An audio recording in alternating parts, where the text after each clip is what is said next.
Welcome to the Ascend Growth AI podcast, where we mix smart growth moves with a little AI magic. I'm Teresa. Let's dive in.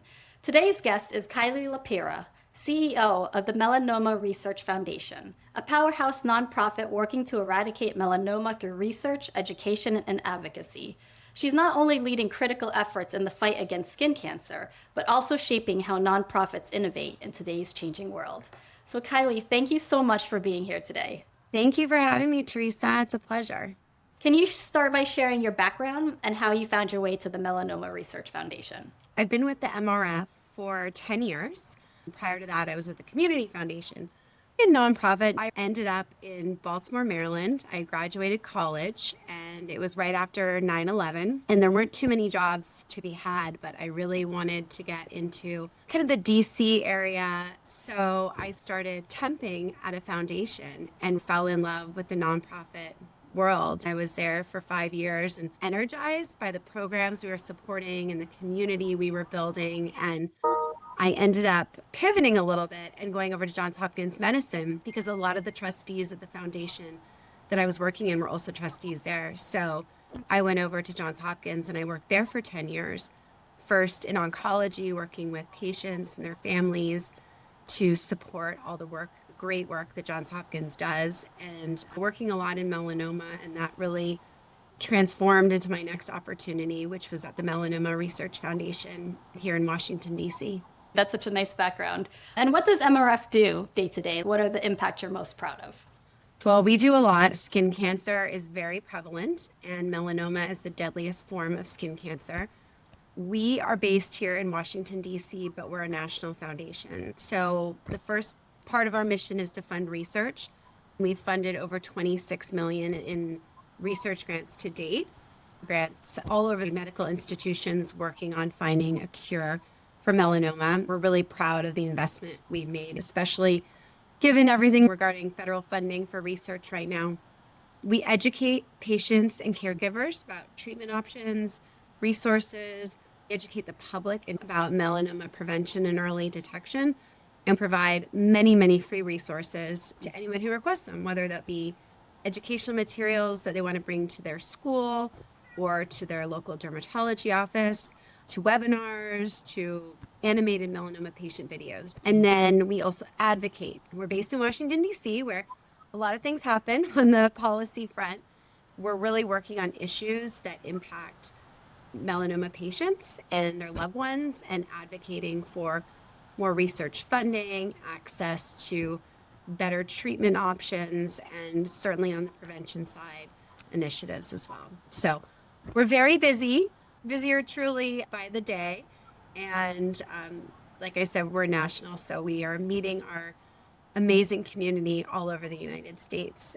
So it's a wonderful organization, and we've been around for almost 29 years, founded by a patient 29 years ago, had very few treatment options. There were only 3 FDA-approved drugs at that time. So she started to fundraise to build out the Melanoma Research Foundation. And today we've grown and evolved, and we're a completely independent foundation run by a board of directors who are all very passionate and dedicated to the mission. They're either stage 4 survivors themselves, or they are caregivers of a loved one battling the disease, or they are the loved one of somebody who's passed from the disease and they want to continue on with their legacy in the fight until we find a cure. Very, very dedicated people.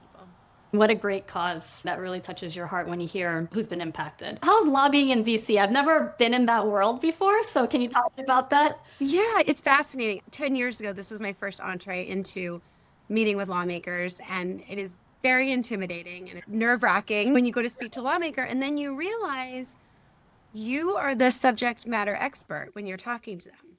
Many of them don't know about melanoma or haven't had an experience. So when we meet with lawmakers, we're bringing constituents from that lawmaker state really to tell their story. And I have been so amazed over the years of sitting in meetings where a patient is telling a lawmaker about how their child died of melanoma, or their spouse is battling stage 4 melanoma, or how they're battling melanoma. And the lawmaker is just completely moved and learns so much that it impacts policy. We leave the meeting and they say, "Yes, I will sign on to that bill," or "Thank you so much. I never knew that tanning beds increase the risk and the rate of melanoma by that much," or "I will tell so and so about this meeting because they need to hear this message." So even though it's very daunting and a little unnerving to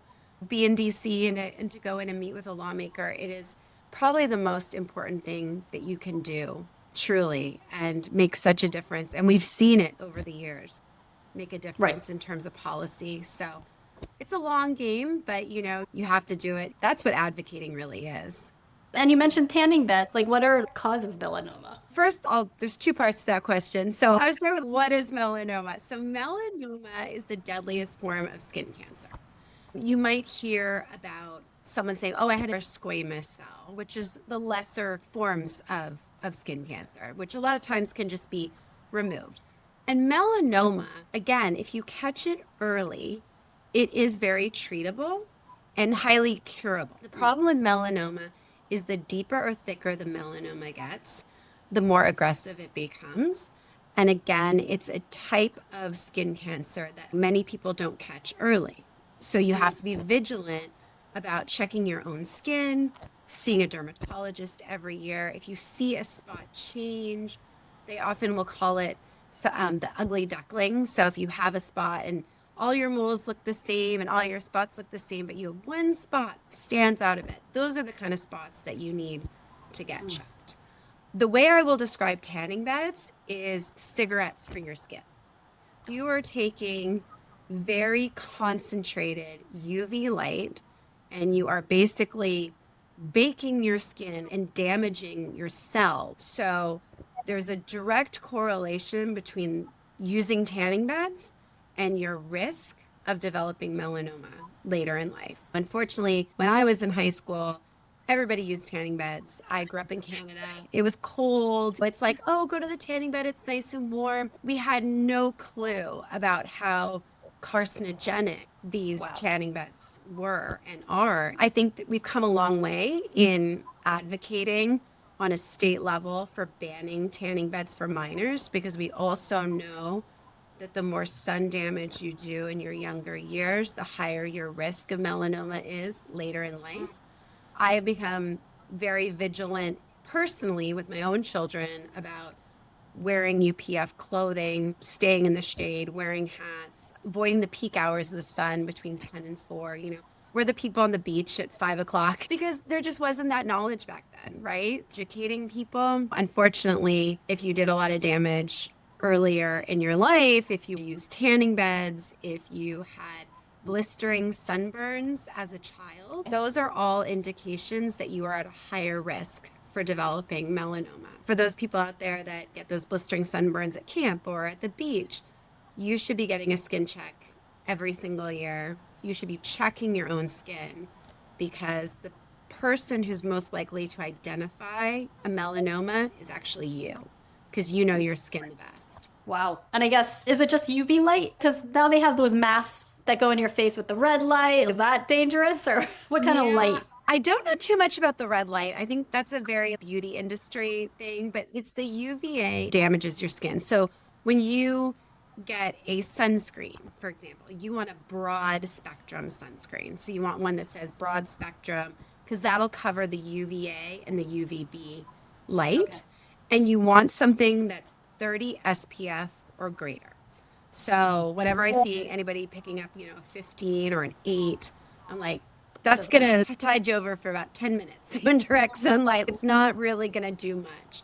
And I think the other thing too, and this is something that I was certainly guilty of for a long time, but we have a wonderful dermatology community that works very closely with the foundation, is reapplying sunscreen. So I think people are generally good about putting it on, but then they go about their day and don't reapply. And I think that's the biggest thing that people end up getting sunburned is that they don't take the time. They don't realize, "Oh, okay, it's been an hour and a half. I should probably reapply. Or I've been in the water. I should probably reapply. Or I've been playing sports and sweating a lot. I need to reapply sunscreen. So I think that's also a big area where people, even though they might have the habit of putting on sunscreen, it's again reapplying after a few hours as well. Okay. And then can it be reversed? A long time ago, we didn't know tanning beds were bad. Now, is there anything that can be done if there was that damage when it was done years ago? Yeah, there's a lot of things I wish I could reverse now. Um, Right. there's not. The damage has pretty much been done, unfortunately. It's not like smoking where they say if you quit smoking, your lungs will regenerate. Unfortunately, it's not like that. If you're using tanning beds, stop. Don't use tanning beds. They are not good for you. If you use tanning beds in your youth and you haven't had a skin check as an adult, I would find a dermatologist that you in your area that you like and go for a full body skin screening. I've heard, and this has happened to me before too, going to the dermatologist and them saying, "Okay, what do you want me to look at? You got to get naked." And that's our Yeah. hashtag. It's hashtag get naked because they have to see your entire body. There are spots on your body you can't see. So they need to look at your scalp. They need to look between your toes. Women predominantly get melanomas on the back of their legs. Oh. So that is a big spot for women, and we can't see the back of our legs. For men, it's their backs and their heads and their neck area. So it's really important that if you haven't had that baseline skin check, that you go get it. And again, just once a year, looking at your skin. And if you see something on your skin, that you're then making that appointment. Because again, if, like I said earlier, if you catch it early, it is very treatable and it's very curable. So don't ignore your skin. I think a lot of times people will ignore things. It's like, I don't want to know about it. It'll go away. But just get to the dermatologist, as quickly as you can if you see something. And then I'm assuming there's a machine that scans it, or is this like a manual scan? It's really interesting you said that. So with AI, so things are changing. Okay. So dermatologists predominantly are looking at you with their eyes and a tool called a dermatoscope. They're looking at those spots and they're looking at them very closely. And for anybody who's gone to a dermatologist and had a skin exam, they might end up getting a biopsy. So the dermatologist may look at it and say, like, that looks a little funky. Let's take a biopsy. So they'll either scrape it off and send it away, or they'll do a punch biopsy, which almost like pops a hole around the spot that they're looking at. So they'll send that away. In terms of your annual skin check, it's really important that you are looking at your own skin. Do you know what I mean? Because you're going to be the one who's going to recognize something and be like, that was not that dark. That didn't look as funky. So we always talk Yeah. about being your own advocate and really being aggressive. And especially for parents out there, be aggressive with your kid. It's really important. Pediatric melanoma, though rare, there are about 500 kids a year diagnosed. And it's really important that they're getting their skin checked. So to go back to your initial question about AI, they're Mhm. either looking at it through their dermatoscope or there's a Okay. new machine called a Vectron. And there's some academic centers that have these, and it's like a huge camera and you stand in it naked and it takes a bazillion pictures and then it's looking at them on the screen and comparing them to your last scan. So dermatology, it's a very visual thing. So I think AI has huge opportunities in dermatology. And I think that's where it's going to go, honestly. I think some of the research that we've funded has been in AI.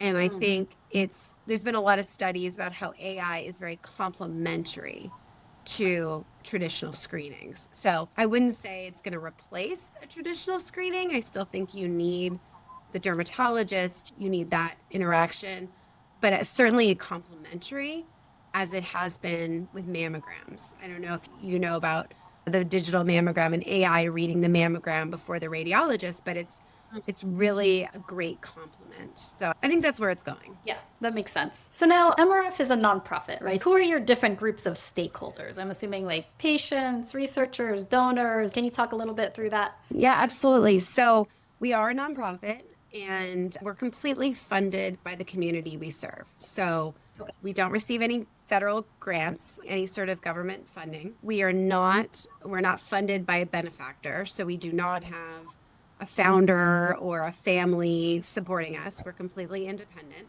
So all of our funding comes from the community we serve. So that's individual donors, corporations, other foundations. In terms of like our constituents or the people in our community, we have patients, caregivers, we have researchers and clinicians, we have corporate partners, we have other foundations, and really we have the general public as well, because melanoma and just skin cancer is really being diagnosed at such a increased rate that there's so much more awareness about skin cancer now. May was Melanoma Awareness Month, so people probably got bombarded with a lot of messages about sun safety and skin health and, all of those great messages. But it really is so prevalent now. And I don't think there's anyone that I talk to when they ask what I do that they don't tell me, oh, my mother had skin cancer, or so and so in my family was just diagnosed with melanoma, or I have a good friend who just had a melanoma removed. It's really prevalent. We really basic like public health level, really educating people and also educating people who are more at risk for melanoma. So people who live in rural communities, people who have very high level of sun exposure, people who Okay. work outside, farmers, but certainly people who are in like the construction industry.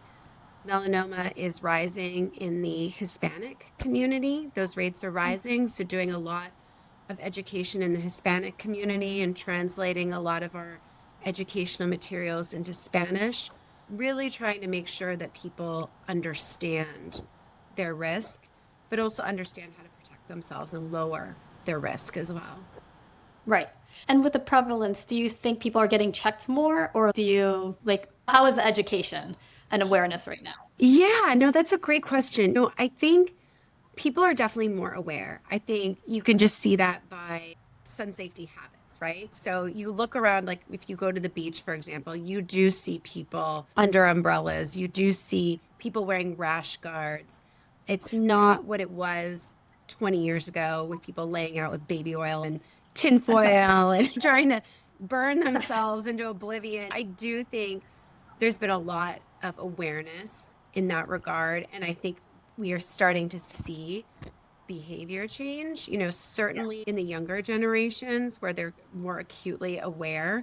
Even my daughter, if we walk out the door, she's like, Mommy, I don't have sunscreen on. So that it's like that habit, right? So I think people are definitely becoming more aware. So I think we're making great changes. And I think one of the issues we have is the access issue.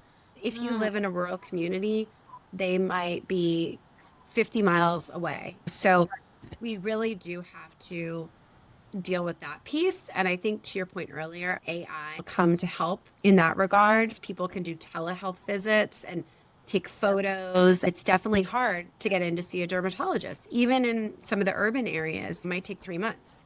Their own skin and to advocate for themselves. Do you currently use AI at MRF right now? So it's an interesting question. So we are not using AI specifically, but as I mentioned, we fund a lot of grants that are exploring AI. And I do think that is going to be kind of the next level of diagnostic tools for melanoma.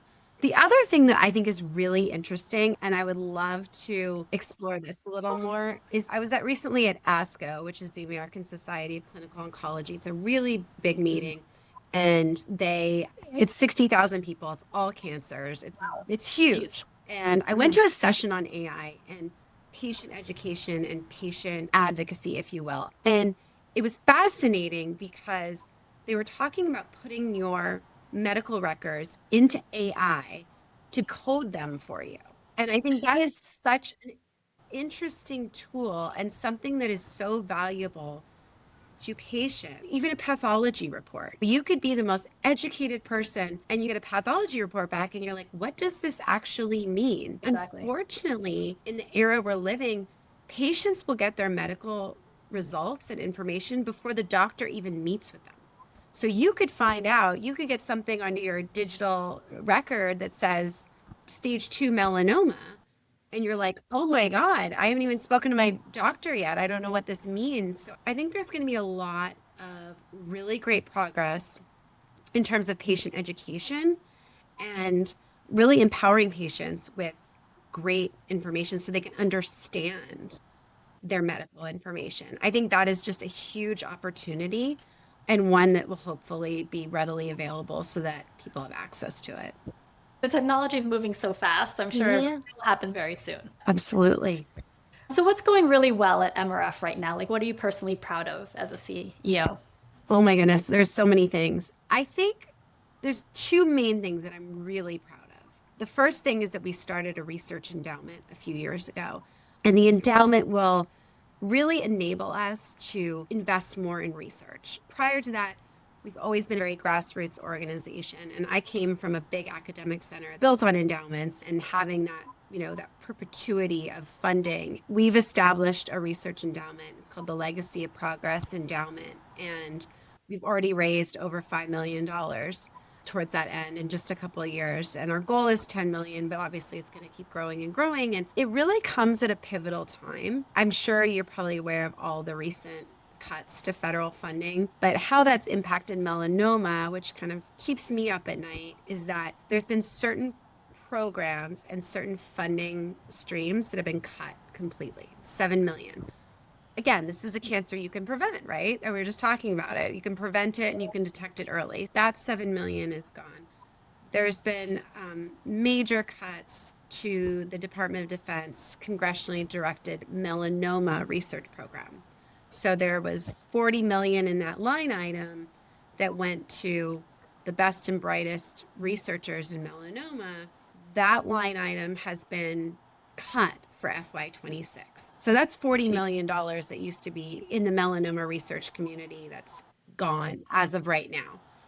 There's talks that a little bit might be restored, but that's a huge funding cut that there is no way that a private foundation could ever make up that difference in terms of the funding. So at this point, what we're doing is we're really leaning in. So the endowment is going to enable us to fund more research. It's going to enable us to hopefully fill some gaps. So some really promising, exciting research that will benefit patients doesn't get completely dismantled. So it's kind of a two for a question, it's like what makes me excited, but like what also gives me a little heartburn. But we have a solution. And if this was 2 years ago, we wouldn't have that endowment. We wouldn't have that fallback. And then I think the other thing that really excites me that, again, I've seen, and research is a long game. So, Yep.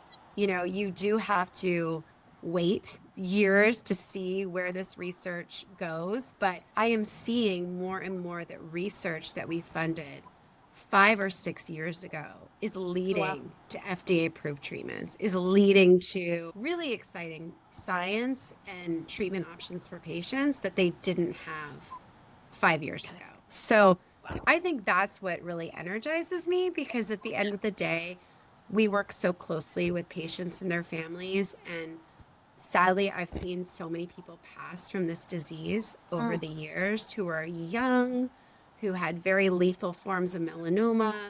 And to be able to say today, this treatment is going to make a difference, is going to really help people, is just so incredibly rewarding. And to be able to know that we had a direct hand in funding that research and supporting it is just amazing.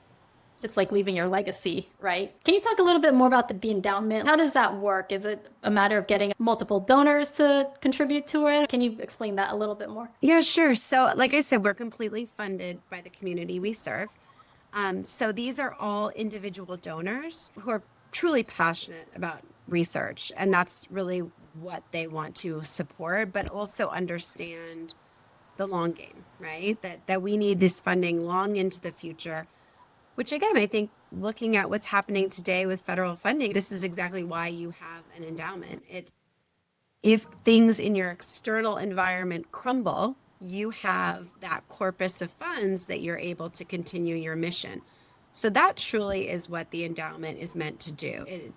The corpus is going to enable us to fund more research long into the future, hopefully way past when we have a cure for this disease and we're able to use it for survivorship issues or other research. Like I said, a lot of academic centers have endowments, and those endowments sustain them through the recession that happened back in 2007. And Again, it really enables you to stay true to your mission and to keep your mission going. So all the funds are invested and governed by an investment committee. And then the interest from the investment is fueled back to the foundation to invest in more research. So this year alone, we're able to fund an additional grant, an established investigator award grant, which is $250,000. And so it's really exciting that we're able to do that and reassuring to the medical community who I think have had the rug pulled out from under them over the last 6 months. And where do you find the donors typically? That's a great question. A lot of our donors are actually patients. So they have been personally impacted by the disease and they want to give back. I would say the majority are patients or the loved ones of somebody who's passed from the disease and they want to just keep that person's legacy alive, but also make a difference for other patients, which I think is just the most incredible thing ever to go through the loss of someone and continue even after they've gone in the crusade to help others. So I think that's just an incredible thing to do. Where do you want MRF to be 6 to 12 months from now?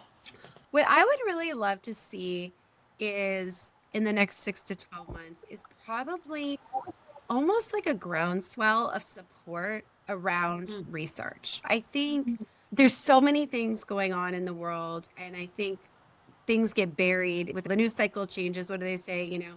Give it 24 hours and the news will be different. I think it's hard, but like what people don't understand, I think at large, is like what is happening right now could be the treatment that you might benefit from in 5 years. It is a long process, but it's so critical that we don't lose momentum and we really support, especially the younger researchers who, if they don't get the funding, that's pretty much an end career in research, that we really support them, really provide that foundation. And a lot of the more senior investigators, that's what they're all saying right now is like, I don't need any funding, but these people need funding because they're working on really exciting things. And if we don't get the funding, that's it. So I think that's what I really hope for. And I also hope that some of that federal funding will be returned to its previous funding level because it's not possible for the private sector to make up that difference. With things changing, hopefully that changes. So I'm hopeful. I'm always Yeah. hopeful. Yeah. We'll see, but we're going to continue on and, do everything we possibly can to make sure that we don't take any steps back for patients. That's truly our mission. The patient is at the center of every single thing that we do, and we build our programming and we build everything around what they need. That's great. How about career advice? If you were to tell your younger self, give your younger self advice, what would that be? I think it's very interesting. I alluded in the beginning, I went to journalism school. So I was a mass communication English major. I love writing. I graduated. I had a ton of like vision. I'm going to Washington, D.C. I want to work for National Geographic. I want to travel. I want to write. And life slapped me upside the head and was like, that's not going to happen. That's not the path you're going to go down. And I've really, for a long time, like struggled with that. And I was like, oh my gosh, but this isn't what I wanted to do. And I wanted to do something else. And then I just really realized that like, you can't take life so seriously. If you're meant to be on a different path, there's a reason, even though it wasn't what I initially wanted. Everybody struggles with that. This is your goal. This is what you want to do. And then life takes a different direction. But I think I would just tell myself to not be so hard on myself, to understand that, it's so rewarding, the career that I've been in. I've worked with so many incredible patients and their families and celebrated their wins with them and hugged them and consoled them during losses and really seen how incredible the work we're doing, the impact it's having. I would just tell my younger self to chill out and just be like, don't worry about it. Yes, to college for this, but college is a blip. You know what I mean? It's a blip in time. And if this is the path you're meant to be on, then this is the path. So Yes, that's great advice. Yeah, I've definitely struggled with that. I set a goal when I was younger, and if you're not on the path towards that goal, it's, oh, what's my identity? what am I going to do now? I just spent 4 years studying this, and now I'm working in a completely different sector that I know nothing about. It's great advice, though. How about any advice for anyone who wants to run a nonprofit? What advice would you give them? Oh my goodness. Every day is different. So if you want to go in the nonprofits, you have to juggle constantly because the demands are so different. I have my MBA, so I feel like a lot of my time is spent on the operations side, but then at the same time, I'm still meeting with donors, connecting with them, spending time with our research and science community, running workshops and listening to them about what their needs are. So there's a lot of juggling. I think the nonprofit world is challenging. You have to have passion and empathy, but you also need business sense. You need to meet your mission, exceed your mission. You need to be present for the community you serve. You need to have your finger on the pulse of policy because all of that intersects. So it's definitely challenging. Looking back on the last 10 years, I've learned so much and I continue to learn every single day. I'm also completely humbled by the community we work with. I'm humbled by patients. I'm humbled by these amazing researchers, clinicians who are dedicating their entire lives, some of them to like a cell line or like something that you're just like, oh my gosh, like that is incredible dedication. And working on projects that don't work out or they don't get the funding. And that's just it. That's just the area that I have the expertise in. But you have to be resilient and keep mission focused. When certain things happen or, disappointments, like the federal funding or things don't work out the way that you anticipated, just understanding that your mission is number one and that's what keeps moving you forward. That's great advice. And where can people find you online or if they want to support RF's work? That's a great question. You can visit our website at melanoma.org. We have all the social media handles. We're on Instagram, Facebook, LinkedIn, X. So all of those social media channels as well. But our website has a host of information. So melanoma.org, resources for patients, resources for clinicians, and read about some of the amazing grants that we've funded, and certainly make a donation too, if you wish. Thank you, Kyleigh. I really appreciated all the education and the conversation today. Thank you for being on today. Thank you for having me. I really appreciate it. And that's a wrap for today's episode. Thanks for hanging out with us. If you got value, share it, tag us, and don't forget to hit subscribe. Catch you next time on the Ascend Growth AI podcast.